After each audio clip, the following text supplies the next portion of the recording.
اور پبلک کے سامنے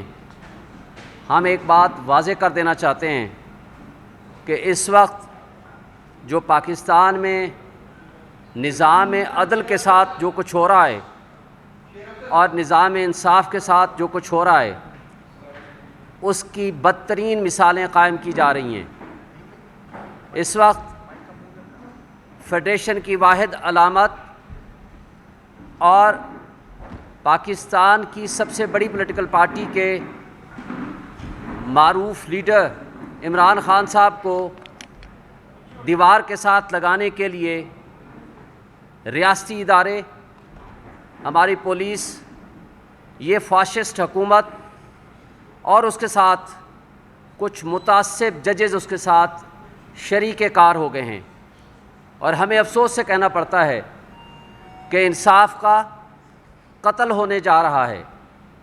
جس کی سب سے بڑی مثال آپ کے سامنے ایک جج ہمایوں دلاور صاحب ہیں۔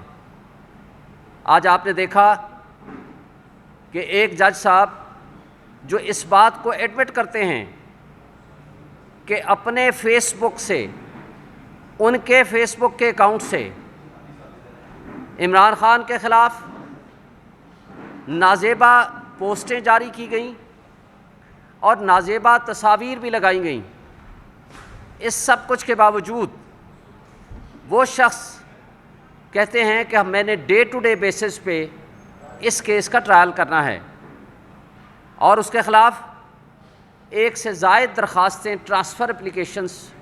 فائل کر دی گئیں بیفور دی اسلام آباد ہائی کورٹ، اور اسلام آباد ہائی کورٹ کے پاس وہ ٹرانسفر اپلیکیشن کے پینڈنگ ہوتے ہوئے اور ان کا میٹر ایف آئی اے کو بھیجا گیا کہ اس کی ویریفیکیشن کرائیں ان کی پوسٹوں کی، اس کے باوجود کہ اس سے پہلے کہ اسلام آباد ہائی کورٹ اس بابت اپنا فیصلہ سنائے، وہ اس کو ڈے ٹو ڈے ہیئرنگ پہ چلا کر کے ان تمام پروسیڈنگز کو انفرکچوس اور غیر مؤثر کرنا چاہتے ہیں۔ اور یہ وجہ ہے، اس نیت کے ساتھ ہمیں افسوس سے کہنا پڑتا ہے کہ ہمارے اس نظام انصاف میں رکاوٹ ہمارے اسلام آباد ہائی کورٹ کے چیف جسٹس صاحب بھی شامل ہیں اور ہمارے ڈسٹرکٹ جوڈیشری بھی اس میں شامل ہے۔ 14 جولائی 2023 کو جب نوٹیفیکیشن جاری ہوتا ہے تو کل سے چھٹیاں ہیں، اور اس میں ہمایوں دلاور صاحب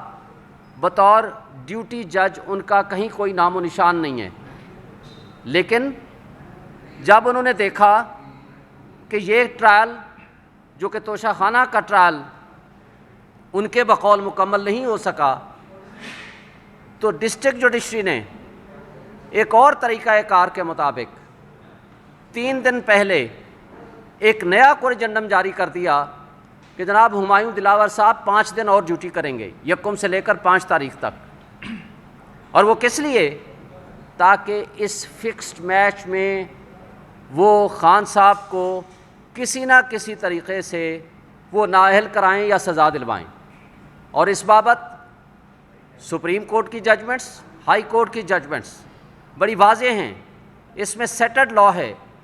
کہ جب کوئی میٹر ہائر فورم پہ پینڈنگ ہو یا سب جوڈس ہو تو اس پہ پروسیڈنگز رک جایا کرتی ہیں، لیکن یہاں سپریم کورٹ نے بھی فیصلہ دیا، اسلام آباد ہائی کورٹ کے جج صاحب نے، چیف جسٹس صاحب کے پاس میٹر سب جوڈس ہے، اور انہوں نے کئی درخواستوں کے اوپر بھی یہ فیصلہ دیا اور نوٹسز جاری کیے، لیکن بدقسمتی سے ابھی مقدمے کی اختیار سماعت کا جج کا، آتھورائزڈ پرسن کا اور جورسڈکشن، ٹیریٹوریل جورسڈکشن کا کویسچن ابھی ڈیسائیڈ ہونا ہے، جیسا کہ سپریم کورٹ نے یہ اپنے ریمانڈ آرڈر میں حکم دیا ہے۔ لیکن اس سے پہلے جو کہ ایک بائسڈ جج ہمایوں دلاور صاحب ان ساری پروسیڈنگز کو غیر مؤثر کرنے کے لیے اپنا وہ فیصلہ سنانا چاہتے ہیں۔ ان کے باعث ہونے کی بہت ساری مثالیں آج اس اپلیکیشن میں ہمارے پاس موجود ہے، ہم وہ کاپی بھی آپ کو دے دیں گے۔ میں رؤوف حسن صاحب کو کہوں گا کہ اس کی کاپیاں کرا کے آپ سب دوستوں کو بانٹ دیں، جو ہم نے ساری ریزنز دی ہیں، وہ ساری ریزنز ان کے باعث ہونے کی کیا ہیں وہ آپ کو کاپی دے دیں گے۔ اس کے ساتھ ساتھ اب ان کے متعصب ہونے کی کوئی گنجائش باقی نہیں رہی کہ جو عمران خان صاحب کا وکیل اس کیس میں پیش ہوتا ہے وہ سب سے پہلے اس وکیل کے خلاف آبزرویشن دیتے ہیں۔ اس میں زبانی آبزرویشن انہوں نے کئی وکلاء کے خلاف دی،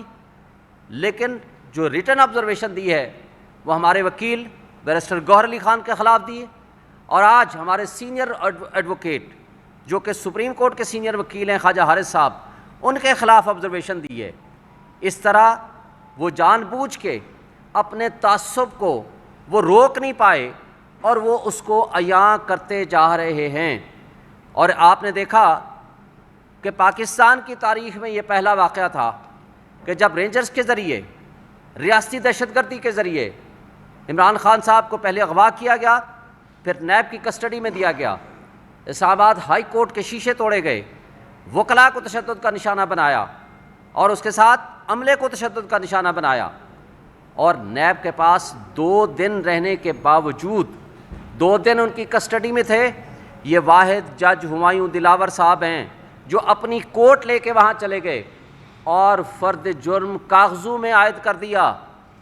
فرضی فرد جرم عائد کر دیا، اور اس پہ خان صاحب کے کوئی دستخط بھی موجود نہیں ہیں۔ اور اس سب کچھ کے باوجود جب ان کے سامنے کوئی بھی آبجیکشن پٹیشن لائی جاتی ہے تو وہ آبجیکشن پٹیشن لانے والے وکیل کے خلاف سب سے پہلے وہ آبزرویشن دیتے ہیں۔ اور آپ نے دیکھا عامر فاروق صاحب نے، جسٹس عامر فاروق صاحب چیف جسٹس، جن کے پاس یہ ہمارے والی کرمنل ریویژن پٹیشن موجود ہے اور اس کی سماعت 3 تاریخ کو فکس ہے، لیکن اس میں جو پچھلا آرڈر کیا تھا انہوں نے ریمانڈ آرڈر اور 8-10 کوسچنز فارمولیٹ کر کے بھیجے تھے، جس میں سب سے پہلے اختیار سماعت کا کوسچن تھا کہ آپ اس کے بارے میں پہلے فیصلہ کریں، اور دیگر کوسچنز بھی اس میں شامل تھے۔ لیکن بدقسمتی سے 7 دن کی بجائے جس دن خواجہ حارث صاحب نے چھٹی کی درخواست دی 1 دن کے لیے، تو انہوں نے اسی دن بغیر سنے خواجہ حارث صاحب کو اور ہمارے باقی کسی بھی وکیل کو انہوں نے اس پہ فیصلہ دے دیا اور کہا کہ ہمیں اختیار سماعت حاصل ہے۔ اور یہ بھی پاکستان کی تاریخ کا پہلا انوکھا واقعہ ہوگا کہ چھٹیوں میں کبھی کسی ملزم کا ٹرائل نہیں ہوتا، جبکہ وہ صرف ڈے ٹو ڈے افیئرز کے لیے ڈیوٹی جج کے طور پر وہ کام کرتے ہیں۔ لیکن یہاں ہمارے مقتدر طبقوں کی آشیرواد کے ساتھ، جس میں سب سے ٹاپ پرائرٹی جو کہ آج بھی آپ نے دیکھا اس کیس کے پیچھے جو مستقل آنے والے ہیں وہ عطا تارڑ صاحب مستقل اس کے پیچھے آتے ہیں، ان کے ساتھ ان کا الحاق کر کے وہ ہر حال میں اس کا ٹرائل مکمل کرنا چاہتے ہیں، تاکہ ہمیں جو موقع ہے ہم ہائی کورٹ میں اور سپریم کورٹ میں اپنے کیسز کی پیروی نہ کر سکیں۔ اور اس دوہرے معیار انصاف، دوہرے نظام عدل میں بڑے افسوس سے ہمیں کہنا پڑتا ہے کہ نہ صرف لوور جوڈیشری، اس میں ہمایوں دلاور صاحب، اور اس انصاف کی راہ میں رکاوٹ ہمارے بڑے قابل احترام چیف جسٹس عامر فاروق صاحب بھی اس میں رکاوٹ میں، اس انصاف کی فراہمی میں وہ حصہ دار ہیں۔ اس لیے کہ یا تو وہ ہماری ٹرانسفر اپلیکیشن ڈسمس کر دیں، یا وہ ہماری کرمنل ریویژن پٹیشنز ڈسمس کر دیں اور وہ کہہ دیں کہ آپ کے یہ جو پوائنٹس ہیں جس میں آپ اختیار سماعت کو، آتھورائزڈ آفیسر کو، یا ٹیریٹوریل جورسڈکشن کے جو کوسچنز ہیں یا لمیٹیشن کا کوسچن ہے جو ہم نے ریز کیا ہے، یا تو ہمارے پاس وہ گراؤنڈز نہیں ہیں، آپ ڈسمس کر دو، پھر ٹھیک ہے بھلا ہمارے خلاف ٹرائل چلائیں۔ جب آپ کہتے ہو اس میں جان ہے، اس میں وزن ہے، اور سب سے پہلے جورسڈکشن کا کوسچن ڈیسائیڈ ہوگا، تو جو ٹرائل کورٹ اس میں پروسیڈ کر رہا ہے کم سے کم اس کو تو روک دو۔ اگر آپ اس کو نہیں روکتے ہیں تو اس کا مطلب ہے کہ وہ جب اس کا فیصلہ کر دیں گے، ہمیں سزا سنا دیں گے یا نااہل کر دیں گے یا کوئی اور اس طرح کا کوئی ایڈورس آرڈر کر دیں گے، تو مجھے یہ بتائیں تو پھر ہم اپنے ان کیسز کی پیروی کس عدالت میں جا کر کریں گے؟ تو اس لیے ہم یہ بجا طور پر سمجھتے ہیں کہ اس وقت انصاف کا قتل ہو رہا ہے، اور اس میں جو پلیئرز ہیں، جو اس میں ایکٹرز ہیں، جہاں یہ فاشسٹ حکومت ہے جس نے 180 سے زائد مقدمات خان صاحب کے خلاف بنا دیے ہیں، جو کہ روز آج بھی وہ 12 مقدمات میں پیش ہوئے ہیں، چونکہ سیاسی میدان میں وہ ان کا مقابلہ نہیں کر سکتے تو انہوں نے اداروں کو استعمال کرنا شروع کیا، اور اداروں میں ہمارے سارے ادارے انکلوڈنگ اسٹیبلشمنٹ، ایف آئی اے، نیب اور پولیس ان کے ہاتھ حکومت کے سامنے باندی بن کے کھڑے ہوئے ہیں، تاکہ وہ خان صاحب کو اگر سیاست میں مقابلہ نہیں کر سکتے تو کسی نہ کسی طریقے سے عدلیہ کے ذریعے انصاف کا قتل کر کے اداروں کو استعمال کر کے ان کے خلاف کوئی ایسا فیصلہ لیا جائے جس طریقے سے تاکہ وہ کسی نہ کسی حوالے سے سیاست سے آؤٹ ہو جائیں۔ لیکن قوم جانتی ہے، لوگ جانتے ہیں، عوام جانتی ہے، یہ اس طرز عمل سے نہ تو خان صاحب کی سیاست کو مائنس کر سکتے ہیں، نہ ہی پبلک کے جو غصہ، جو پبلک کی اویئرنیس ہے اس کو کسی لحاظ سے ختم کر سکتے ہیں۔ اور اگر ایسا کرنے کی کوشش ہوئی تو ہم آپ کو یہ بتانا چاہتے ہیں، پوری قوم کو یہ بتانا چاہتے ہیں، یہ ایک لحاظ سے جس طرح ذوالفقار علی بھٹو کا جوڈیشل مرڈر کرایا گیا تھا، یہ بھی عدلیہ کے ذریعے انصاف کا قتل ہوگا۔ یہ ہمارے ملک کی سب سے بڑی بدقسمتی ہوگی۔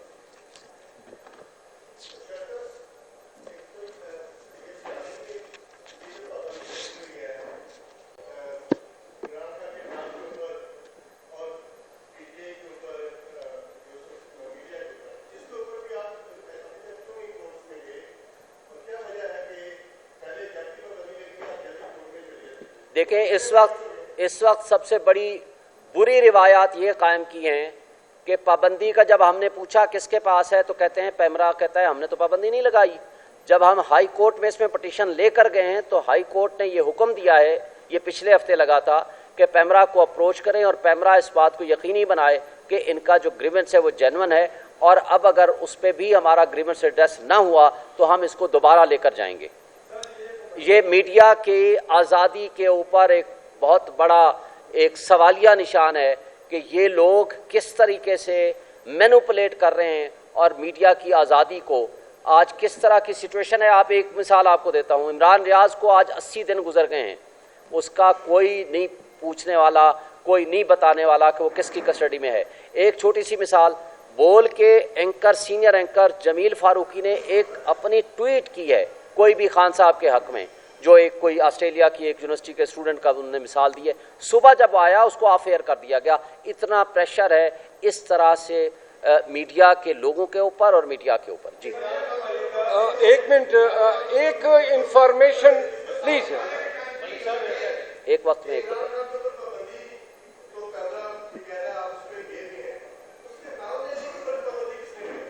یہی کوشچن ہے۔ پیمرا کہتے ہیں ہم نے نہیں لگائی، وزیر اطلاعات نے کہا ہم نے نہیں لگائی، میرے ساتھ ہر ٹاک شو میں ان کے منسٹرز بیٹھے ہوتے ہیں، وہ کہتے ہیں ہم نے نہیں لگائی۔ تو پھر ہمارا سوال یہ ہے کہ یہ حکومت ہے یا حکومت سے کوئی سپر پاور کوئی اور ہے جس نے یہ پابندی لگائی ہے؟ یہ حکومت کا کام ہے وہ ہمیں جواب دے۔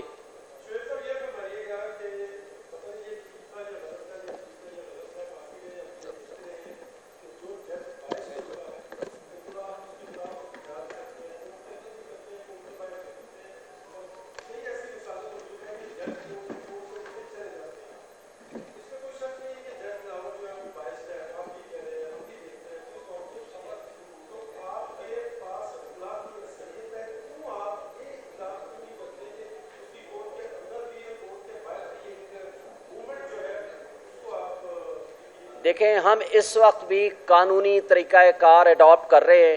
قانون کا راستہ یہ ہے کہ جو اس کا باعث ایٹیچیوڈ ہے اس کو ہم اعلیٰ عدلیہ میں لے کر جائیں۔ ہم نے ایک سے زائد مرتبہ اس جج صاحب کو لکھ کے دیا ہے کہ آپ بائسڈ ہیں اور یہ ریزنز ہیں، اور اس کے باوجود نہ صرف یہ خود اس کو سن رہے ہیں، اسلام آباد ہائی کورٹ کے چیف جسٹس صاحب کو بھی ہم نے درخواست میں لکھ کے دیا ہے، ہم نے سپریم کورٹ میں بھی یہ درخواست میں لکھ کے دیا ہے۔ ہم قانونی طریقہ کار اور قانونی راستہ اڈاپٹ کر رہے ہیں، اور جب تک یہ راستہ ہمارا ہے ہم اس آئینی اور قانونی طریقہ کار کے مطابق آگے چلیں گے۔